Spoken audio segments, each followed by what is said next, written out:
에베소서 4장 13절 한 절의 말씀만 같이 읽도록 하겠습니다. 에베소서 4장 13절입니다. 다 함께 한 목소리로 읽으실까요? 시작. 우리가 다 하나님의 아들을 믿는 것과 아는 일에 하나가 되어 온전한 사람을 이루어 그리스도의 장성한 분량이 충만한 데까지 이르리니. 아멘. 교회를 향한 에베소서의 이 말씀이잖아요. 교회를 향한, 에베소 교회를 향한 말씀. 그래서 사실은 이 말씀을 나누다 보면 이 13절의 포인트를 하나님의 아들을 믿는 것과 아는 일, 그것이 온전히 하나가 되는 것에 포인트를 맞추는데, 오늘은 조금 더 다른 관점으로 말씀을 나누고 싶습니다. 그 뒤에 나오는, 그럼 아들을 믿는 것과 아는 일에 하나가 되어, 그 다음 무엇이죠? 목적이 무엇입니까? 온전한 사람을 이루는 것. 온전한 사람에 오늘 초점을 맞춰서 말씀을 좀 나누고 싶습니다. 그런데 오늘 말씀을 나누기 전에 이미 충분히 앞에 우리 또 교구자님 기도해 주셨고 또 찬양하며 기도했지만, 우리 다 함께 한 번만 합심하여 기도했으면 하는 기도 제목이 있어서 말씀을 좀 드리고 말씀을 나누었으면 좋겠어요. 어제 금요일 토요일 1박 2일로 당회 수양에 잘 다녀왔고요.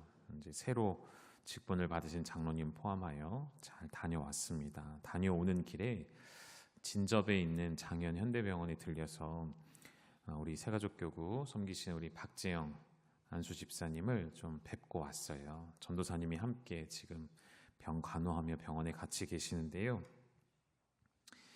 지금 많이 상황이 안 좋습니다. 갔더니 집사님 많이 마르셨고요.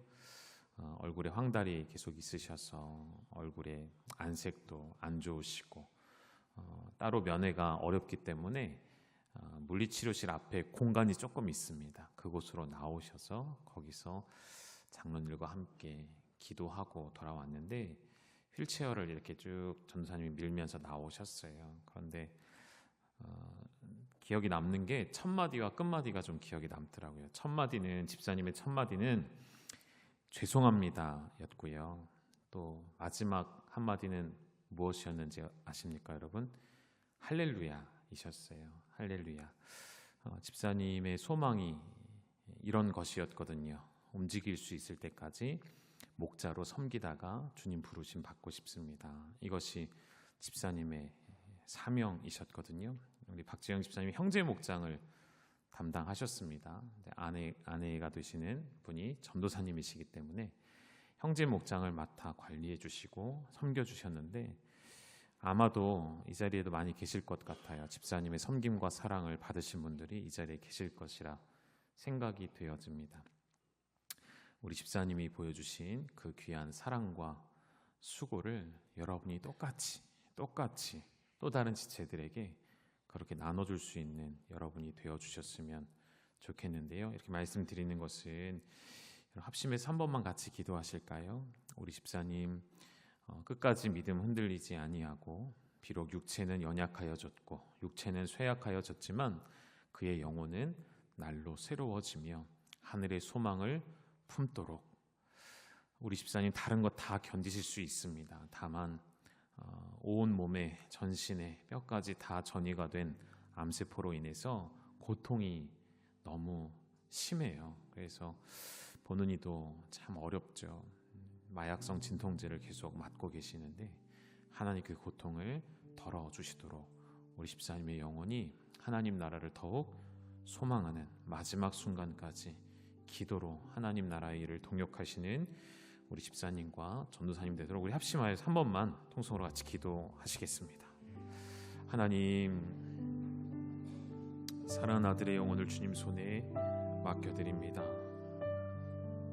이미 오래전부터 육신에 찾아온 질병을 가지고도 하나님 나라의 영광을 위하여 달려온 하나님의 아들이 여기 있으니 아버지 기뻐하여 주시고, 아버지 불쌍히 여겨주시고, 하나님 사랑하여 주시고, 하나님 품에 안아 주시옵소서.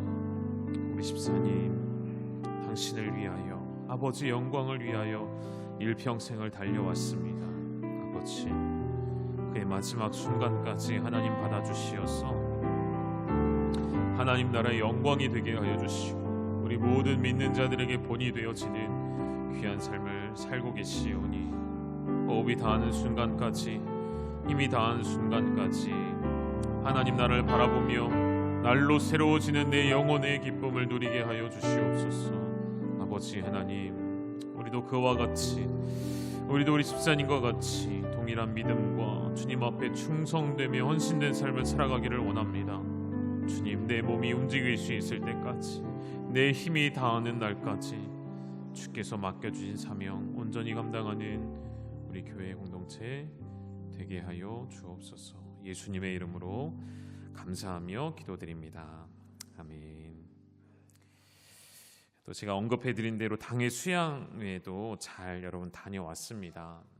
1년에 한 번 정도 연말이 되어지면 연말당회라는 것을 하거든요.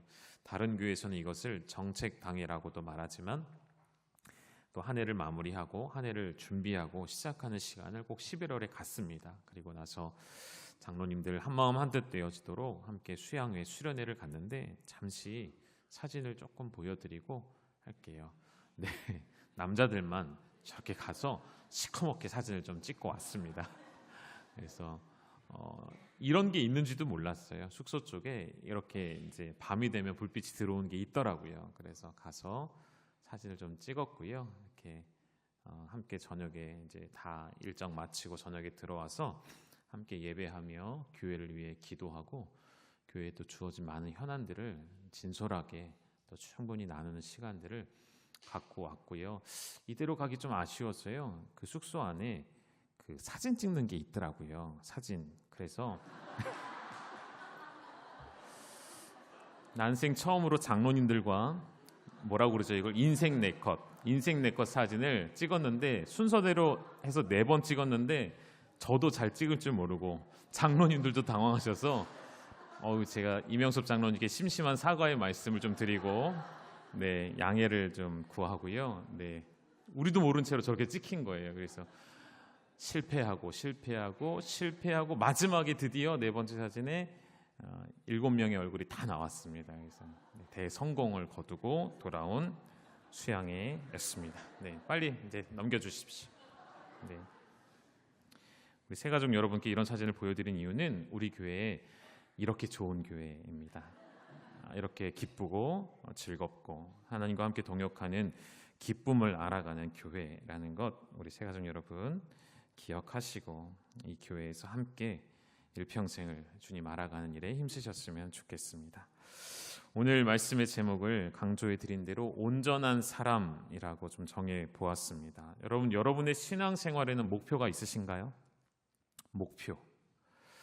목표가 있으셔야 합니다. 그런데 그 목표는 예를 들어 나는 장로가 될 거야. 아니에요. 그건 목표가 될 수 없습니다. 나는 예를 들면 교육자들이 나는 담임 목사가 될 거야. 아니요. 그거는 신앙생활의 목표는 아니에요. 그럴 수 없습니다. 우리의 목표는 더 고상하고 더 높은 데에 위치해 있어야 합니다. 예수님도 우리가 온전하기를 원하시는데요. 여러분, 사실 사람이 온전하기는 쉽지가 않죠. 그런데 예수님 이렇게 말씀하셨어요. 마태복음 5장 48절에 보면 말씀을 좀 한번 띄워주시겠습니까? 네, 같이 한번 읽어보시죠. 시작. 그러므로 하늘에 계신 너희 아버지의 온전하심과 같이 너희도 온전하라. 너희도 온전하라 하셨는데 누구와 같이요? 너희 아버지의 온전하심처럼. 온전하신 분은 하나님밖에 없습니다. 하나님만이 온전하시죠. 그런 아버지 하나님을 우리도 어떻게 하라는 걸까요? 닮아가는 것입니다. 이것이 우리의 신앙생활의 목표가 되셔야 할 줄로 믿습니다. 우리의 신앙생활의 목표는 무엇이 되는 것, 어떤 직분을 얻는 것, 내가 이만큼 어떠한 성과를 내는 것에 있지 않습니다. 그것은 우리의 자랑이 될 수도 없고 목표도 될 수 없고요. 여러분이 오늘 도전해드리고 싶은 것은 여러분의 신앙생활이 하늘에 계신 우리 아버지의 온전하심과 같이 우리도 이 땅에 살아가는 동안 더욱 하루하루가 지날수록 온전해지시는 그러한 하나님의 자녀들이 되시는 것, 그것이 여러분의 신앙생활의 목표가 되시기를 축원합니다. 바울도 우리가 온전한 사람을 이루어 이 에베소 말씀에서 그리스도의 장성한 분량이 충만한 데까지 이르도록 성장하라고 이야기하죠. 여러분, 우리는 말씀드린 것처럼 완전할 수는 없습니다. 유혹받지 않을 수 없고요. 실수하지 않을 수 없고요. 넘어지지 않을 수 없습니다. 그러나 우리의 삶이 온전하여지는 목표를 세운 사람은 오늘 넘어져도 내일은 일어날 수 있는 힘을 얻게 되는 것이죠. 또 한 가지, 오늘 본문의 이후의 말씀의 14절에 이런 말씀이 있는데요. 14절 같이 한번 읽어보실까요? 시작. 이는 우리가 이제부터 어린아이가 되지 아니하여 사람의 속임수와 간사한 유혹에 빠져 온갖 교훈의 풍조에 밀려 요동하지 않게 하려 함이라. 아멘. 우리는 더 이상 어린아이가 아니죠. 이 자리에 앉아 계신 사랑하는 여러분, 우리는 어린아이가 아닙니다. 육체적인 걸 말하는 것이 아니라 여러분의 영혼이, 여러분의 속사람이, 여러분의 믿음이 성장하여 계셔야 하는 것이죠. 다 확신반 하셨을 거예요. 그리고 확신반 이후의 과정도 여러분, 우리는 어른이기에 날마다 바른 교훈과 바른 훈련을 통하여서 이 말씀처럼 사람의 속임수나 간사한 유혹에 빠져 온갖 교훈의 풍조에 밀려 요동하지 않는 그러한 장성한 사람이 되셔야 한다는 것이죠. 더 이상 어린아이와 같은 신앙의 모습은 버리셔야 합니다. 여기서 말하는 어린아이는 예수님이 말씀하신 내게로 어린아이들이 오는 것을 금하지 말라 하시는 그런 긍정적인 어린아이의 모습이 아니라 매우 부정적인 어린아이의 모습 떠올려 보실까요? 누굴 떠올려 보면 좋을까요? 우리 집 아이들. 이렇게 얘기하면 좀 그러려나? 네. 너무 사랑스럽고 예쁜 아이잖아요. 그런데 이제 점점 아이들이 커가는 걸 보면서 어찌나 말을 안 듣는지, 그 아이들도 이제는 자기가 결정하기를 원하고 자기 뜻대로 하기를 원하는 나이가 되는 것 같습니다. 부모가 말하는 것이 아니라 자기가 하고 싶은 대로 하는 나이가 된 것 같아요.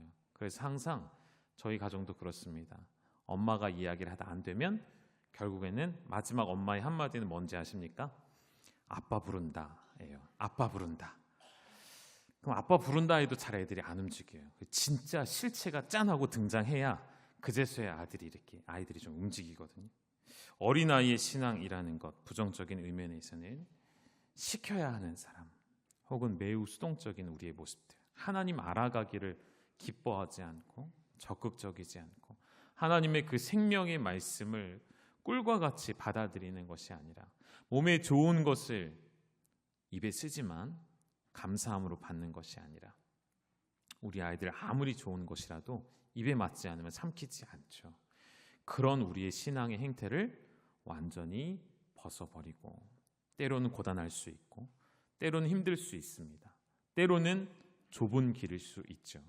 그러나 그 길 끝에는 영원한 생명이 있고 영광이 있다는 것을 기억하시며 장성한 하나님의 사람들이 되어 함께 걸어가실 수 있기를 주님의 이름으로 축복합니다. 히브리서 기자도 이렇게 말합니다. 히브리서 6장 1, 2절 말씀, 오늘 파송받는 우리 오늘 마지막 세 가족 여러분만 한번 읽어주실까요? 시작.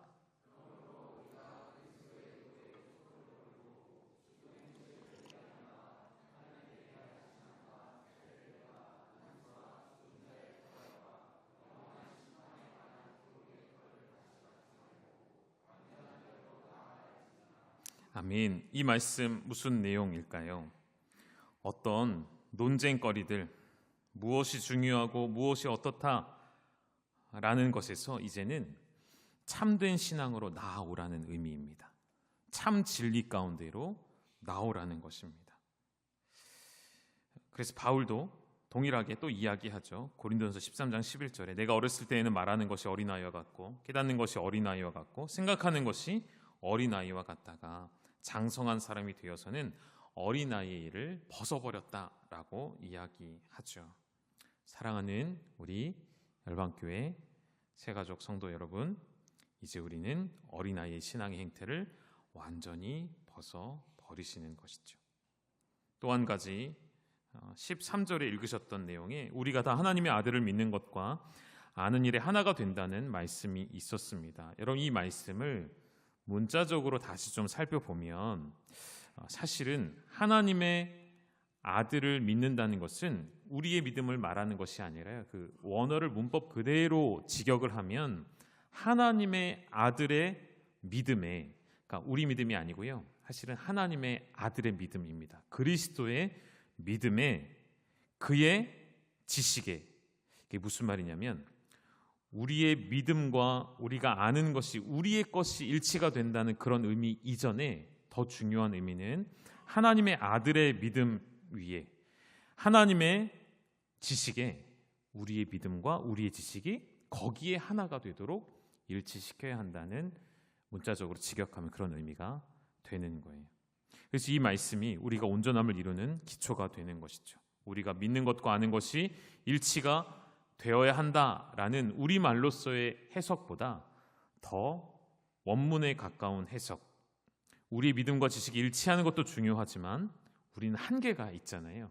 우리 믿음에도 한계가 있고 우리가 아는 지식에도 분명히 한계가 있습니다. 그래서 하나님은 우리의 믿음과 지식이 그저 일치되는 것을 말씀하시는 것이 아니라 당신의 아들이 가지신 그 신실하심에, 페이스풀이라고 하죠, 미쁘다라는 표현을 쓰잖아요. 그 신실하심에, 하나님의 그 고상한 지식에 우리와 믿음의 지식이 하나가 되도록 일치시키는 것이 필요하다는 것이죠. 그리스도를 믿음으로 하나님의 자녀가 되었고 그의 믿음을 따라 하나님의 자녀답게 되어지는 것이 우리가 온전한 사람이 되어지는 길이라는 것입니다. 바울은 15절 말씀에서 이렇게도 표현하죠. 15절, 오직 사랑 안에서 참된 것을 하여 범사에 그에게까지 자랄지라. 그는 머리니 곧 그리스도라 한 것처럼요. 이것을 조금 더 구체적으로 설명하는 것이죠. 성도가 성숙해지려면 그리스도의 사랑을 삶의 기초로 삼는 것입니다. 그의 진실하심을 우리의 삶의 기초로 삼는 것이죠. 그러할 때에 온전한 사람이 되어 가는 것입니다. 마지막 16절의 말씀입니다. 같이 읽어주실까요? 시작. 그에게서 온몸이 각 마디를 통하여 도움을 받음으로 연결되고 결합되어 각 지체의 분량대로 역사하여 그 몸을 자라게 하며 사랑 안에서 스스로 세우느니라. 아멘. 여러분, 온전한 성도는, 온전한 사람은 절로 하나님의 교회를 세웁니다. 우리가 무언가를 막 해야지만 되는 것이 아니고요, 온전한 한 사람이, 그 성도 한 사람이 바르게 서 있으면 교회 또한 바르게 세워져 간다는 것이죠.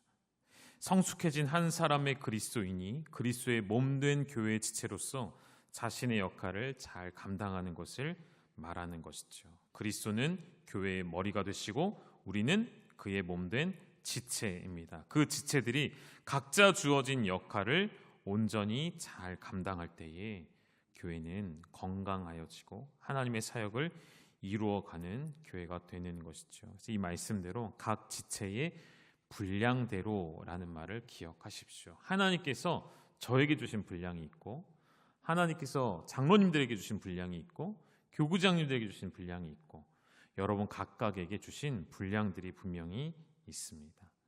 그 일을 아시고 그 주어진 일에 충성되어질 때에 하나님께서 여러분을 통해 더욱 하나님 나라를 풍성케 하실 것입니다. 말씀을 정리할까요? 여러분, 열방교회 오신 지 짧게는 몇 개월에서 또 길게는 또 수개월 동안 많은 예배를 드리시고 공동체를 경험해 오셨습니다. 여러분이 보고 있는 열방교회 공동체는 어떤 교회인 것 같으십니까? 우리가 어떻게 평가하는가보다 더 중요한 것은, 오전에도 말씀드렸어요, 여러분은 열방교회가 되어 있으신지, 이제 여러분은 열방교회의 온전한 한 지체가 된 것입니다. 교회로부터 내가 은혜를 받기 위한 것을 넘어서서 나를 통하여 내가 그 은혜의 통로가 되어 내가 그 교회가 되어 많은 이들에게 하나님이 공급하시는 은혜를 흘려보낼 수 있는 그러한 이 교회에 필요한 이 교회를 더욱 온전하게 세워가시는 하나님의 사람, 하나님의 온전한 사람들이 다 되시기를 주님의 이름으로 축원합니다.